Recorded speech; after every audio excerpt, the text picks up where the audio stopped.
අදත් සාදරයෙන් පිළිගන්නවා ක්‍රියේටිව් විතින් ගෙන අලුත් මලුත් වීඩියෝ එකකට. ඉතින් අද මම කතා කරන්නේ මේ විදිහේ වීඩියෝ කොහොමද ෆිල්මෝරා වලින් ක්‍රියේට් කරගන්නේ කියලා. ඉතින් අපි යමු වීඩියෝ එක පැත්තට.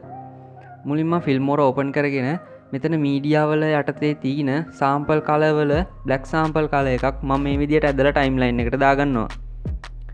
ඉතින් ඊට පස්සේ මම ටයිටල් වලට ගිහිල්ලා ටයිටල් වල තියෙන සර්ච් බාර් එකේ සර්ච් කරනවා ඩිෆෝල්ට් ටයිටල් කියලා. ඉතින් එතන සර්ච් කරාම එන ඩිෆෝල්ට් ටයිටල් එකත් මෙතන මේ විදිහට පෙන්නනවා. ඉතින් මේ ඩිෆෝල්ට් ටයිටල් එකත් මම ඇදලා ටයිම්ලයින් එකට දාගන්නවා. ඉතින් ඊට පස්සේ ඩිෆෝල්ට් ටයිටල් එක උඩ රයිට් ක්ලික් කරලා show properties කියන තැනින් මට මෙතෙන්ට එන්න පුළුවන්. ඉතින් මම මෙතන ටයිප් කරගන්නවා zoom කියලා. ඉතින් මෙතන ඔයාලා ටයිප් වෙන්න ඕන වචනය තමයි දෙන්න ඕන. ඉතින් මම zoom කියලා මෙතන ටයිප් කරගන්නවා. ෆ්‍රොන්ට් එක විදියට impact කියන ෆ්‍රොන්ට් එක මම මෙතෙන්ට යොදා ගන්නවා. ඉතින් ඊට පස්සේ ෆ්‍රොන්ට් size එක 350ක් විදියට මම තියලා ටෙක්ස්ට් ස්පේස් එකත් 2ක් විදියට මම දාලා OK බටන් එක ප්‍රෙස් කරගන්නවා.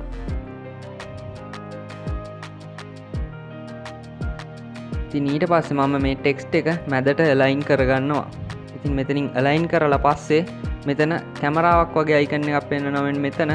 ඉතින් ඒකෙන් පුළුවන් ඔයාලට ස්නැප්ෂොට් එකක් ගහගන්න. ඉතින් මේ ස්නැප්ෂොට් එකත් අරගෙන ඒක ඔටෝම මේ ෆිල්මෝරා වලට ඉම්පෝට් වෙනවා. ඉතින් මේ දැන් ටයිම්ලයින් එකේ තියෙන මේ වීඩියෝ දෙක වැඩක් නැහැ. ඉතින් ඒ දෙක ඩිලීට් කරලා මේ ස්නැප්ෂොට් එක අපි ටයිම්ලයින් එකට දාගන්න ඕන. ඉතින් මේ ස්නැප්ෂොට් එකේ මම රයිට් ක්ලික් කරලා ඒකේ තියෙනවා crop and zoom කියලා ඔප්ෂන් එක. ඉතින් මෙතෙන්ට ගිහිල්ලා ඒකේ යටතේ තියෙන pan and zoom කියන තැනට ගියහම මෙතන රතු පාට පොඩි කොටුවක් වෙන්නනවා.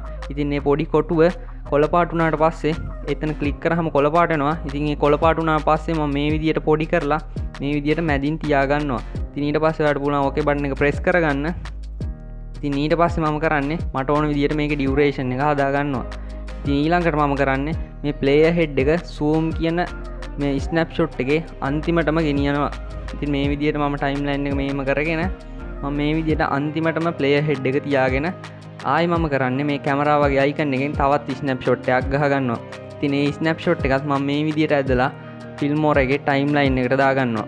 ඉතින් මම මේකේ ඩියුරේෂන් එක මෙතන FR කියන තියෙන තැනට 5ක් විදියට තියලා OK බටන් එක ප්‍රෙස් කරගන්නවා. ඉතින් ඊට පස්සේ මම මේ විදියට ස්නැප්ෂොට් එක උඩ රයිට් ක්ලික් කරලා දෙවෙනි ස්නැප්ෂොට් එක උඩ රයිට් ක්ලික් කරලා ආයි මම crop and zoom කියන තැනට ගිහිල්ලා මේ විදියට මම මේ pan and zoom කියන එක යටතේ තියෙන රතු පාට කොටුව කොළ පාට කරගෙන ඒක මම මැදට කරලා පොඩි කරගන්නවා. n කියලා තියෙන කොටුව. ඉතින් ඊට පස්සේ ඔයාලට පුළුවන් OK බටන් එක ප්‍රෙස් කරගන්න. ඊට පස්සේ මම මේකට ඕන වීඩියෝ ෆයිල් එක මෙතනින් ගිහිල්ලා ඉම්පෝට් කරගන්නවා. ඉතින් මේ විදිහට මම මගේ වීඩියෝ ෆයිල් එකත් ඕපන් කරගෙන මම මේ විදිහට ඇදලා ෆිල්මෝරා එකේ ටයිම්ලයින් එකට දාගන්නවා. ඉතින් ඊට පස්සේ මම මේ වීඩියෝ එක ලස්සන වෙන්නත් එක්ක පොඩි සවුන්ඩ් ඉෆෙක්ට් එකක් මේ විදිහට ඉම්පෝට් කරගන්නවා.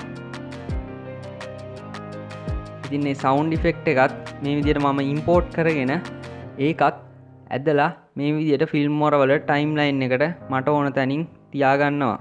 ඉතින් ඒක මම ඩියුරේෂන් එකත් පොඩ්ඩක් වෙනස් කරලා මේ විදිහට හදා ගන්නවා. ඉතින් මේ විදිහට අරගෙන මම මේ විදිහට හදා ගන්නවා. ඉතින් මම ඊළඟට මගේ පළවෙනි ස්නැප්ෂොට් එක උඩ රයිට් ක්ලික් කරලා ඒකේ තියෙන show properties කියන තැනට යනවා. ඉතින් ඊට පස්සේ මෙතන image යටතේ තියෙන compositing කියන තැනට හරියක් වැටලා තියෙක එහෙම තියලා blending mode එක මම darken විදියට හදා ගන්නවා.